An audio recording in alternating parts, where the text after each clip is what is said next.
पिछली सरकार ने इस रिपोर्ट को सदन में प्रस्तुत न करके संवैधानिक प्रावधानों का जानबूझकर उल्लंघन किया।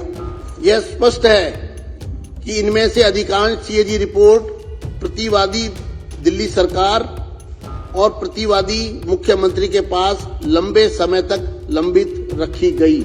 यह भी स्पष्ट है कि संबंधित प्रतिवादी दिल्ली सरकार ने भारत के संविधान के अनुच्छेद 151(2) के तहत उपराज्यपाल को संबंधित सीएजी रिपोर्ट अग्रेषित करने में लापरवाही बरती, जब जानबूझकर उसको रोके रखा, जबकि इस पहलू को रिट याचिका दायर करके जोरदार तरीके से उठाया गया था।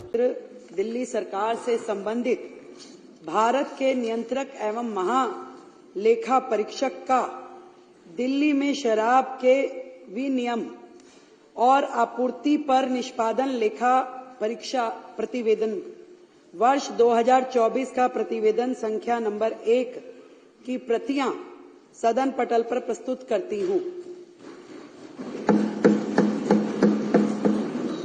सभी सदस्यों को वितरित की जाए प्रति सीएजी की रिपोर्ट।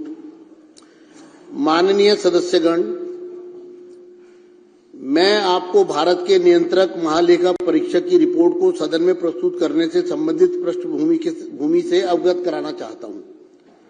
सदन में सदस्यों को सीएजी रिपोर्ट पर चर्चा करने में सहायता करने के लिए इसको उजागर करना जरूरी है, क्योंकि उक्त रिपोर्ट अब सदन के विचाराधीन है। यह इसलिए भी महत्वपूर्ण है क्योंकि सदन के कई सदस्य पहली बार चुनकर आए हैं और इस पृष्ठभूमि की जानकारी मिलने से उन्हें रचनात्मक ढंग से चर्चा में भाग लेने में मदद मिलेगी।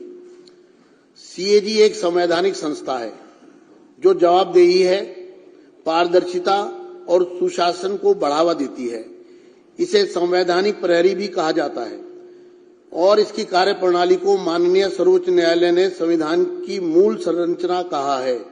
सीएजी जनता, विधायिका और कार्यपालिका को यह स्वतंत्र और विश्वसनीय आश्वासन देती है कि सार्वजनिक धन एकत्रित किया जा रहा है और उसका प्रभावी ढंग से कुशलता पूर्वक उपयोग किया जा रहा है। यह आश्चर्यजनक तथ्य है कि वर्ष 17-18 के बाद से 2017-18 से सीएजी की रिपोर्ट को सदन पटल पर प्रस्तुत नहीं किया गया है। इस संबंध में विपक्ष के तत्कालीन नेता, अर्थात उस समय मैं विपक्ष का नेता था, के नेतृत्व में तत्कालीन विपक्षी विधायकों ने, जो इस सदन के सदस्य भी हैं, उसमें से 5 सदस्य हैं, ने सीएजी रिपोर्ट को सदन में प्रस्तुत करने के लिए माननीय राष्ट्रपति, तत्कालीन विधानसभा अध्यक्ष, तत्कालीन मुख्यमंत्री, वित्त मंत्री और मुख्य सचिव से अनुरोध किया था। राज्य की वित्तीय हालत के बारे में जानकारी प्राप्त करने के लिए बहुत जरूरी था। मैं इस बात से बहुत पीड़ित हूं कि सीएजी रिपोर्ट को दबा दिया गया और पिछली सरकार ने इस रिपोर्ट को सदन में प्रस्तुत न करके संवैधानिक प्रावधानों का जानबूझकर उल्लंघन किया। इस संबंध में मैं सदस्यों का ध्यान माननीय उच्च न्यायालय द्वारा रिट याचिका संख्या 1821/2024 में दिनांक 24 जनवरी 2025 को दिए गए अपने फैसले में की गई टिप्पणी की तरफ आकर्षित करना चाहता हूं। साथियों, ये जो सीएजी की रिपोर्ट आज प्रस्तुत की जा रही है, वास्तविकता में एक भ्रांति फैलाई गई जिसको मैं सदन के समक्ष स्पष्ट करना चाहता हूं कि रिपोर्ट स्पीकर को दे दी गई है,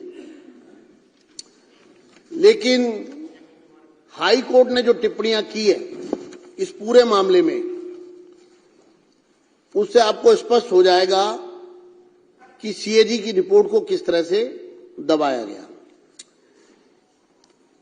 हाई कोर्ट के फैसले में कहा गया 39, para 39, it would be supervised of the constitutional mandate to withhold these reports from the legislature for an inordinately long period after the same have been forwarded by the CAG to the concerned government. मैं इसका अनुवादित पक्ष पढ़ रहा हूं। इन रिपोर्टों को CAG द्वारा संबंधित सरकार को भेजे जाने के बाद इन्हें विधायिका से अर्थात सदन से सदस्यों से बहुत लंबे समय तक रोके रखना संवैधानिक जनादेश के विरुद्ध होगा। यह हाई कोर्ट की टिप्पणी है। दूसरा, it is quite evident 41 para high court के फैसले का। It is quite evident that most of these CAG reports were kept pending with the respondent number 1, Delhi government, respondent number 2, Chief Minister, for an inordinately long period of time. यह स्पष्ट है कि इनमें से अधिकांश CAG रिपोर्ट प्रतिवादी दिल्ली सरकार और प्रतिवादी मुख्यमंत्री के पास लंबे समय तक लंबित रखी गई। Para 43. It is also evident that the concerned respondent, Government of NCT, was remiss in forwarding the concerned CAG reports to the LG as mandated under Article 151(2) of the Constitution of India. Even after this aspect was staunchly agitated by filing writ petition bearing number WP 15341/2024। Court ने कहा, यह भी स्पष्ट है कि संबंधित प्रतिवादी दिल्ली सरकार ने भारत के संविधान के अनुच्छेद 151(2) के तहत उपराज्यपाल को संबंधित सीएजी रिपोर्ट अग्रेषित करने में लापरवाही बरती, जब जानबूझकर उसको रोके रखा, जबकि इस पहलू को रिट याचिका दायर करके जोरदार तरीके से उठाया गया था। अर्थात संविधान की अनुच्छेद 151(2) का खुला उल्लंघन हुआ और उस अनुच्छेद के अनुसार सरकार को यह रिपोर्ट एलजी के पास समय रहते भेजनी थी, लेकिन जानबूझकर सरकार ने रिपोर्ट को अपने पास दबाए रखा। ये हाई कोर्ट ने, ये जब आप लोग चर्चा में भाग लें तो आपको तथ्य आपके समक्ष होने चाहिए। Para 45. Even thereafter, the respondent, Government of Delhi, did not act with alacrity in the matter. इसके बाद भी दिल्ली सरकार ने मामले में तत्परता से काम नहीं लिया। कोर्ट में आने के बाद भी सरकार अड़ी रही रिपोर्ट को अपने पास दबा के रखने में। 46, ये हाई कोर्ट की टिप्पणियां पढ़ रहा हूं जो किस प्रकार से संवैधानिक शक्तियों का उल्लंघन हुआ है, किस तरह से रिपोर्ट को छुपाया गया है। 46. It is quite evident there has been an inordinate delay on the part of the respondent, Government of Delhi, in taking requisite steps for laying the CAG reports before the Legislative Assembly. The sequence of events and the timeliness reveal a disdainful disregard by the Government of Delhi of its constitutional obligation.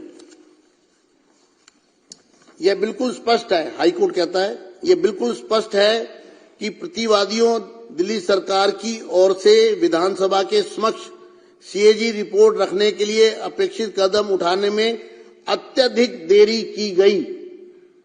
घटनाओं का क्रम और समयबद्धता प्रतिवादियों राष्ट्रीय राजधानी क्षेत्र दिल्ली सरकार द्वारा अपने संवैधानिक दायित्वों के प्रति तिरस्कारपूर्ण उपेक्षा को दर्शाते हैं। अर्थात दिल्ली सरकार ने संवैधानिक दायित्वों का तिरस्कार किया, ये हाई कोर्ट की टिप्पणी में कहा गया रिपोर्ट को पेश न करके।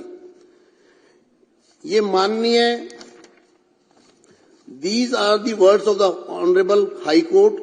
These are very critical and strong observations. In para 49, the Honorable Court has said, it is directed that once the Legislative Assembly is constituted and summoned pursuant to the upcoming elections, requisite steps shall be taken by the respondent, Government of Delhi, inter alia under Rule 24, 27 and 289 of the Rules of Procedure for the purpose of laying the CAG reports as expeditiously as possible. यह माननीय उच्च न्यायालय के शब्द हैं। यह बहुत ही गंभीर और कड़ी टिप्पणी है। इसके अलावा पैरा 49 में माननीय न्यायालय ने कहा है, यह निर्देश दिया जाता है कि आगामी चुनावों के बाद जैसे ही विधानसभा का गठन होता है और सदन को आहूत किया जाता है, दिल्ली सरकार द्वारा अन्य बातों के साथ साथ प्रक्रिया नियमों के नियम 24, 27 और 289 के तहत सीएजी रिपोर्ट को यथाशीघ्र सदन के पटल पर रखने के लिए आवश्यक कदम उठाए जाएं।